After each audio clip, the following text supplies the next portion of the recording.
What is up, you guys? Welcome to Park Life. We're here with my niece, Kaylani, my daughter, Elise, and myself. We are working on Elise's Go Kart today. We're going to be motor swapping it from electric to a gas motor. This is a Go Bowen electric kart, so stay tuned.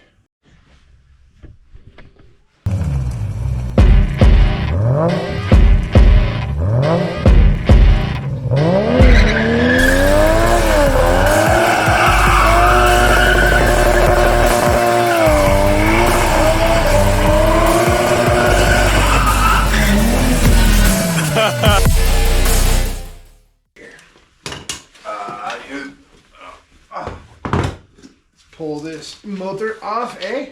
So this is a great opportunity for me to spend some time with my daughter and my niece. We get a chance to kind of strip out the old parts and put new parts in there and engineer. Elise has expressed an interest in doing some engineering, so I thought this would be a really cool project for her and I to do. We'll end up doing it to Silas's Go Kart. We have an identical Go Kart like this later. But first we're going to do Elise's, so I figured a great time for the girls to jump in there and kind of learn what we're doing. Our goal for this particular little setup is to get the motor out, get the battery out, get all the electronics off the cart, and start getting some measurements. We already kind of got the gearing figured out, but yeah, we're trying to make sure by the end of this video we're kind of getting everything mocked up so we can order the rest of the parts and hopefully get this thing rolling here in the next week or two. But yeah, this is just kind of the process of stripping it down and teaching the girls how to do so. Okay, it's off. Now, find that nut real quick so we can put it back together. It's underneath.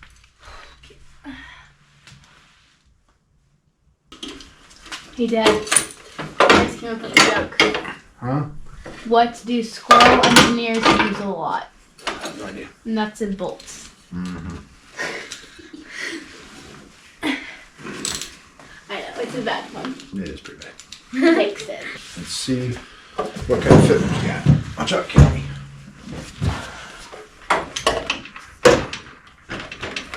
And at this point, it became evidently clear to the girls and I that that gas tank was going to hit the seat and that the exhaust cover was going to hit the rear support bar, the crash bar in the back, and the carburetor, and it did not look good.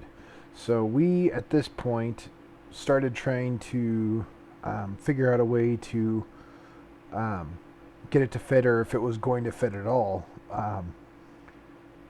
Yeah, it was kind of a setback for a moment, but as you'll see, we kind of figured out a couple different things to do and how to kind of make it work. And it was a great opportunity for the girls to see some backyard engineering. It was a good time, and I think our resolution came out okay. So the first thing we had to do is get that crash bar bent out of the way, and then on the motor, we needed to remove the fuel tank to get it to clear, which honestly we planned on removing the fuel tank anyways. That way we could kind of have it set off to the side to the point where we could actually fill it and get to it without having too much of a difficulty. Where it was going to be set was back in that seat, and I just didn't want gas running all over the back of the seat or having a hard time getting the fill nozzle in there. So that was already going to happen, so it just kind of played into what we were doing there.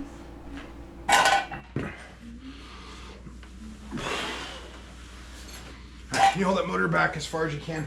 What do you mean? That one.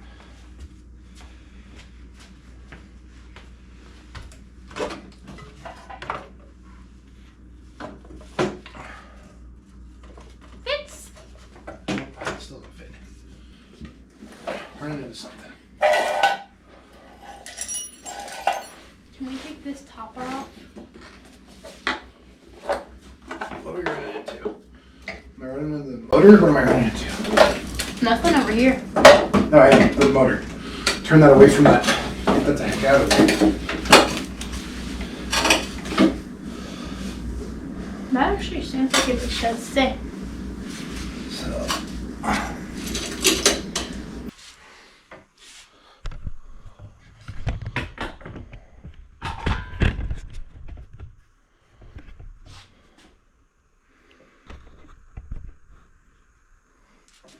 It's super warm. If it's too warm. Okay, make sure you're doing all the way around.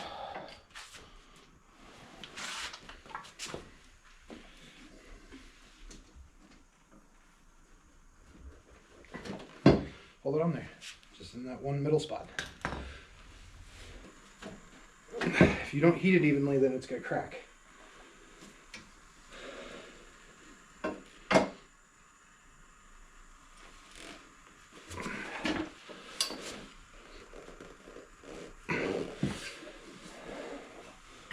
A little bit, but it's not hot enough yet.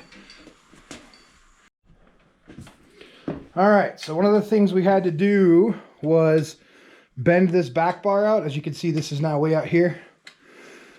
So we used a torch and this bar. We removed the motor. We pulled this back bar right here out about, what, 3-4 inches, Bear? Yeah, about that. Nice. So we're able to get that out. We're going to go on this side, bend it out a little more, because right in the corner there, the carburetor bolts are hitting that back bar. So we're just going to even it out, and we got to remove the electronic control box first. So yeah, I didn't record a ton of audio during the video. The reason being is I wanted to be in the moment with the kids and actually focusing on spending time with them. But yeah, we were able to get it nice and straight, as you can see in this picture here.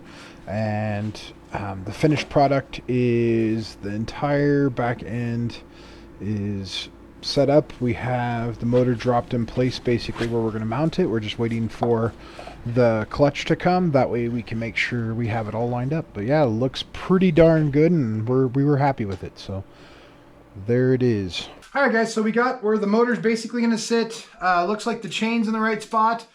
We're going to end up going, this is a 65 tooth main gear, and we're training just under 30 miles an hour is where we want to be. So we're going to go with a 12 tooth main sprocket for the engine. And yeah, what do you think? 30 miles an hour? It'd be super torquey. Yeah. Burnouts? Heck yeah. Can I do donuts? You could probably do some donuts. Grandma and Grandpa would kill you. Maybe in the dirt. There's a spot where you can't really hear There you from go. the house. Okay. But yeah, basically we're going to finish mounting this, but that's about all we got for you today. We are going to be getting the gear, and we're going to be getting that, but we got all the electronics off. We got this bar bent back. We got the basic motor position set up. I'm pretty happy with that. How about you, Bear? Thank you guys so much, and stay tuned for more updates on our electric to gas go-kart project. Thanks. Bye-bye. You gotta say it with some enthusiasm. Bye. See you later. Hasta la vista. Hasta mañana.